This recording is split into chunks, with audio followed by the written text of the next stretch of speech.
दोस्तों, मैं विवेक कुमार बिट्टू अपने YouTube चैनल मतेली माई स्कूल माई लाइफ में आपका हार्दिक स्वागत करते हैं।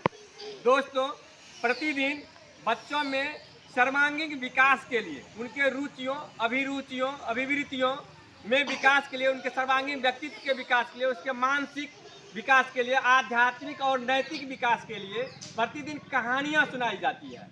वीर पुरुषों के, महापुरुषों के, स्वतंत्रता सेनानियों के, क्रांतिकारी नेताओं के जीवनी के बारे में बताया जाता है, ताकि बच्चों में सर्वांगीण उसका विकास हो सके, उसमें सृजनात्मक विकास हो सके, संज्ञानात्मक क्रियात्मक विकास हो सके, ऐसी सोच को विकसित किया जा सके ताकि उनका मानवीय चेतना जो है वह जागृत हो सके। परोपकार, करुणा, दया भावना जैसी, सहिष्णुता जैसी, सद्भावना और संवेदनशीलता जैसे मानवीय गुणों का विकास हो सके, इसलिए उनको कहानी सुनाई जाती है। तो ध्यान से आज सभी बच्चे कहानी सुनेंगे और इससे प्रेरणा लेकर के उसे अपने जीवन में उतारने का प्रयास करेंगे।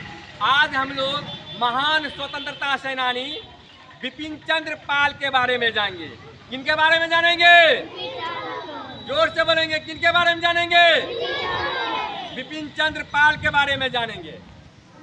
1885 ईस्वी में अखिल भारतीय कांग्रेस का स्थापना हुआ था और भारतीय राष्ट्रीय कांग्रेस का स्थापना के उपरांत प्रारंभ में नरमपंथी नेताओं, जिसमें बाल गोपाल कृष्ण गोखले थे, फिरोज मेहता थे, बदरुद्दीन तैयब जी थे, ऐसे दादा भाई नौरोजी थे। इन नेताओं के द्वारा, नरमपंथी नेता के रूप में ये जाने जाते थे, प्रार्थना पत्र के द्वारा संवैधानिक दायरे में रह करके सुधार करने का प्रयास किया था। परंतु इससे भारत को बहुत ज़्यादा लाभ तो नहीं हुआ, लेकिन लोगों में राजनीतिक चेतना जागृत हुई। लेकिन लाल बाल पाल गरम दल के ये 3 प्रमुख नेता थे, अरविंद घोष भी इन्हीं में से एक थे। तो इन नेताओं ने देखा कि नरमपंथियों के द्वारा स्वतंत्रता प्राप्त करना आसान नहीं है, इसलिए उन्होंने क्रांतिकारी विचारधारा को आगे बढ़ाया और स्वदेशी और स्वराज के मुद्दे को लेकर के आगे बढ़ा। तो इसमें जो है बिपिन चंद्र पाल इन नेताओं में, गरमपंथी नेताओं में प्रमुख नेता थे। तो इनका जन्म जो है 7 नवंबर 1898 ईस्वी में तत्कालीन अखंड भारत के हबीबगंज जिला के पोई गांव में इसका जन्म हुआ था।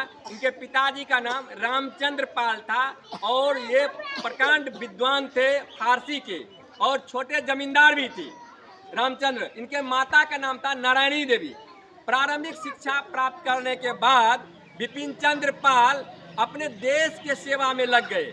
प्रारंभ में यह शिवनाथ शास्त्री के प्रभाव में आकर के ब्रह्म समाज का सदस्यता को ग्रहण किया, और ब्रह्म समाज के सदस्यता को ग्रहण करने के उपरांत इन्होंने सामाजिक बुराइयों, रूढ़िवादी परंपराओं जैसे कुरीतियों को, बाल विवाह को, जाति प्रथा, देश प्रथा का विरोध किया, पुरजोर तरीके से विरोध किया और समाज में समानता लाने का प्रयास किया।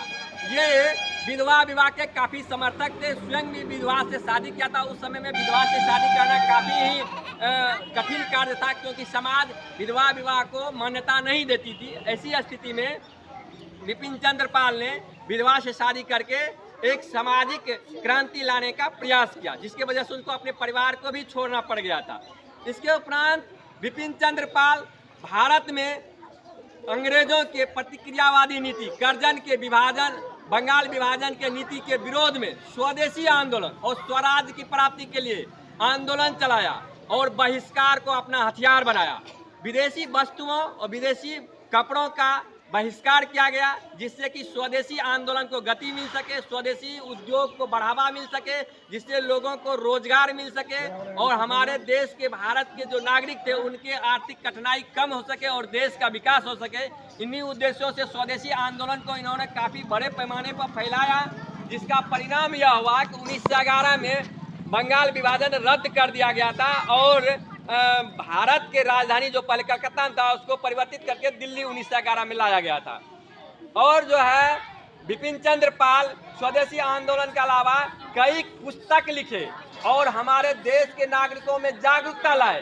पुस्तक में इनका प्रमुख पुस्तक था The Soul of India, Indian Nationalism, Nationality of Empire और The Basis of Queen Victoria जैसे महत्वपूर्ण पुस्तक लिखे इन्होंने। सोशल रिफॉर्म पुस्तक लिखे इन्होंने। उसके बाद कई समाचार पत्रों का संपादन किया, जिसमें वंदे मातरम, परिजातक और द इंडिपेंडेंस जैसे समाचार पत्र को, बंगाल ओपिनियन, पब्लिक ओपिनियन जैसे समाचार पत्र, ट्रिब्यून, लाहौर ट्रिब्यून का संपादन किया। इस तरह से भारतीयों में क्रांतिकारी विचारधारा को जागृत किया और लोग स्वतंत्रता भारत को स्वतंत्र करने के लिए पृष्ठभूमि को तैयार किया। ये गांधी जी के प्रारंभ से ही आलोचक रहे थे, उनके कार्यक्रम को ये पसंद नहीं करते थे, क्योंकि इनका मानना था कि बिना क्रांति से, बिना संघर्ष से हमें आज़ादी नहीं मिलेगी। इस तरह से हमारे बीच इस प्रकार के महान स्वतंत्रता सेनानी, जो कि देश के आज़ादी में महत्वपूर्ण भूमिका निभाया, बिपिन चंद्र पाल एक देशभक्त, राष्ट्रवादी, प्रखर वक्ता, वकील और शिक्षक भी थे, संपादक, लेखक तो थे ही।